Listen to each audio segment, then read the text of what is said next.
अजीत नगर बाजार कमेटी के अध्यक्ष भाई राजेश यादव जी, इस संस्था के सभी सम्मानित देशभक्त पदाधिकारीगण, इनके सभी कार्यकर्ता बंधु, कमांडोज, हमारे बीच में दिल्ली से चल के आए हमारे 3 बार के विधायक भाई चौधरी सुरेंद्र जी और ब्रज प्रांत के अध्यक्ष हृदय जी, हमारे जिले के अध्यक्ष सिद्धार्थ जी, हमारे नगर के अध्यक्ष दिलीप जी, हमारे साथी प्रशांत जी, नूर भाई, मैं आप सबका आगरा की इस ऐतिहासिक धरती पर आज के इस कार्यक्रम में हृदय की गहराइयों से स्वागत अभिनंदन करता हूं। आप सबको प्रणाम करता हूं। जोरदार तालियां। साथियों, जब मैं इस संस्था के बारे में जानकारी ले रहा था तो मैं हैरान हो गया। कैसे कोई संस्था लगातार 9 वर्षों से एक ही समय पर झंडारोहण कर सकती है? कैसे कोई संस्था एक ही समय पर 9 वर्षों से लगातार तिरंगा फहराने का कार्यक्रम कर सकती है? और इतना ही नहीं, कोरोना की महामारी के वक्त जब लोग अपने पिता की सेवा करने से डर रहे थे, अपनी मां की सेवा करने से डर रहे थे, अपने भाई की सेवा करने से डर रहे थे, हमारे ये बहादुर साथी देश की सेवा के लिए समर्पित थे और तिरंगा फहराने के लिए यहां पर आते थे। मैं नमन करता हूं उनके जज्बे को, इनकी देशभक्ति को। मुझे जानकारी मिली कि संस्था के अध्यक्ष राजेश यादव जी की माता जी का निधन हो गया। किसी भी बेटे के लिए इससे ज्यादा आघात की बात कोई नहीं हो सकती, इससे ज्यादा पीड़ा और दर्द की कोई बात नहीं हो सकती कि उसके सर से उसकी मां का साया हट जाए। लेकिन इनका जुनून, इनका जज्बा, इनकी देशभक्ति, मां की लाश घर में पड़ी थी लेकिन राजेश यादव अपने साथियों के साथ तिरंगा फहराने का कार्यक्रम स्थगित नहीं करते हैं, उसको समय पर करते हैं। यह हमें क्या बताता है? यह हमको क्या शिक्षा देता है कि शहीद आजम भगत सिंह का सिर्फ नाम लेने से काम नहीं चलेगा, नेताजी सुभाष चंद्र बोस का सिर्फ नाम लेने से काम नहीं चलेगा, शहीद चंद्रशेखर आजाद का सिर्फ नाम लेने से काम नहीं चलेगा, शहीद अशफाक उल्लाह का सिर्फ नाम लेने से काम नहीं चलेगा, शहीद रोशन सिंह, राजेंद्र लहरी, राम प्रसाद बिस्मिल और खुदीराम बोस का सिर्फ नाम लेने से काम नहीं चलेगा। उनके रास्ते पे चलना पड़ेगा, उनके पद चिन्हों पे चलना पड़ेगा, तब आप भारत के प्रति सच्ची देशभक्ति दिखा सकते हो। वरना तो देशभक्ति शब्द है,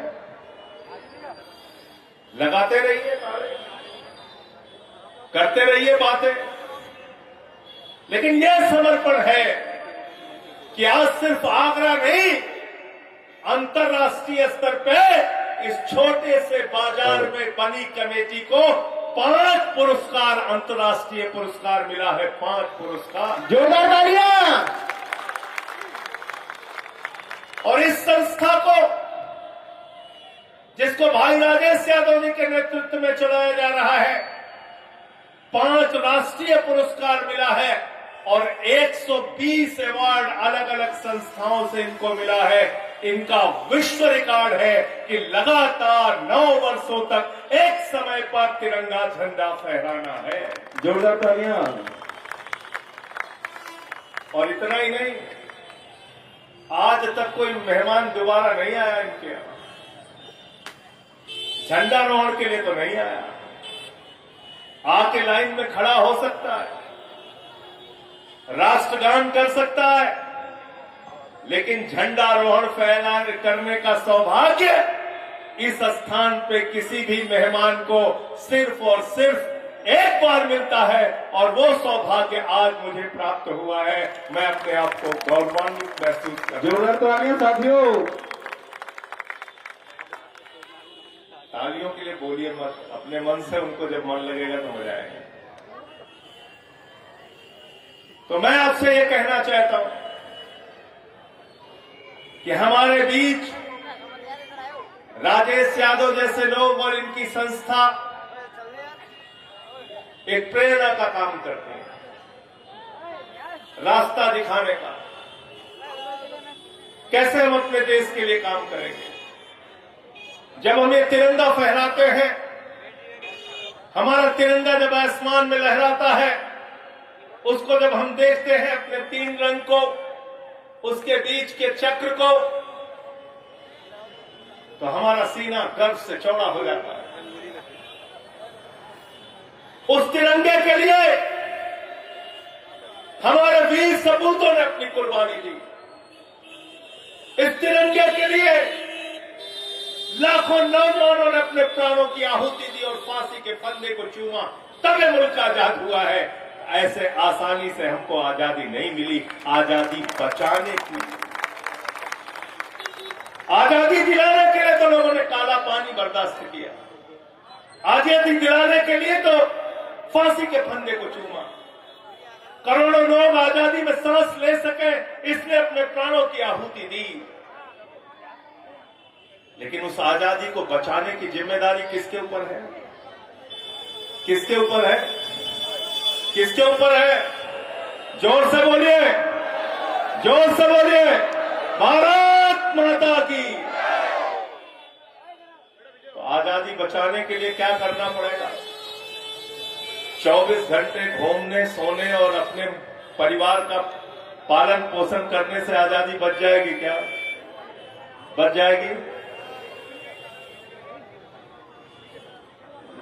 पढ़ लिख के कलेक्टर बन गए, एसपी बन गए, एसडीएम बन गए, तहसीलदार बन गए, थानेदार बन गए, इससे भी आजादी बच जाएगी क्या? बच जाएगी क्या?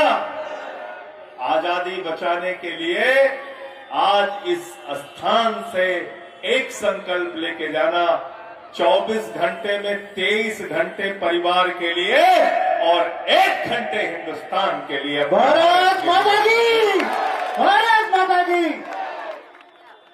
1 घंटे जीवन का देश के लिए दीजिए, कोई भी काम कीजिए, किसी की सेवा हो सके कीजिए, कुछ अच्छा लिख सकते हैं लिखिए, समाज में एकता का वातावरण पैदा कर सकते हैं वो कीजिए। क्योंकि भारत एक धर्मनिरपेक्ष राष्ट्र है। भारत की विशेषता क्या है? दुनिया के किसी हिस्से में जाइए, लोग आश्चर्य करते हैं, जहां अलग अलग धर्मों के लोग, अलग अलग जातियों के लोग, अलग अलग भाषाओं के लोग, अलग अलग क्षेत्रों के लोग एक साथ मिलकर रहते हैं। वही है हमारा भारत। विविधता में एकता भारत की विशेषता, विविधता में एकता भारत की। और ये विशेषता खत्म हो जाए तो हमारी पहचान मिट जाएगी, हमारी पहचान मिट जाएगी। इसलिए इस देश की एकता को बचा के रखना है। आपको ईश्वर ने अगर शक्ति दी है, ताकत दिया है, पैसा दिया है, तो उसमें से कुछ हिस्सा निकाल के समाज के लिए काम कीजिए, देश के लिए काम कीजिए, राष्ट्र के लिए काम कीजिए। तभी आप सही मायने में क्रांतिकारियों को अपनी श्रद्धांजलि दे पाएंगे, और तभी आप सही मायने में इस तिरंगे के प्रति अपनी वफादारी दिखा पाएंगे, और तभी आपका आज के कार्यक्रम में आना सार्थक होगा। तभी आपका आज के कार्यक्रम में आना सार्थक होगा। मैं फिर से आपको एक बार बहुत बहुत स्वतंत्रता दिवस की शुभकामनाएं देते हुए आप सबको ये कहते हुए कि हमारी ये आजादी ऐसी आजादी बने जहां हम आजादी से अपनी बात कह सके, एक ऐसी आजादी बने जहां समाज के शोषित, वंचित, दलित लोगों को उनका अधिकार मिल सके। एक ऐसी आजादी बने जहां हिंदू, मुसलमान, सिख, ईसाई सबके बीच में भाईचारा कायम हो। एक ऐसी आजादी बने जो आजादी हिंदुस्तान के अंतिम आदमी तक उसकी जरूरत पहुंचा सके। और आप तो आगरा में रहते हैं, जहां पे ताजमहल है, मोहब्बत का शहर है आगरा। पूरी दुनिया को आप पैगाम देते हैं मोहब्बत का, प्यार का। ऐसा ही पैगाम पूरे हिंदुस्तान में आप फैलाने का काम कीजिए। बहुत बहुत शुभकामनाएं, बहुत बहुत आप सबको बधाई। स्वतंत्रता दिवस की लाख लाख बधाई।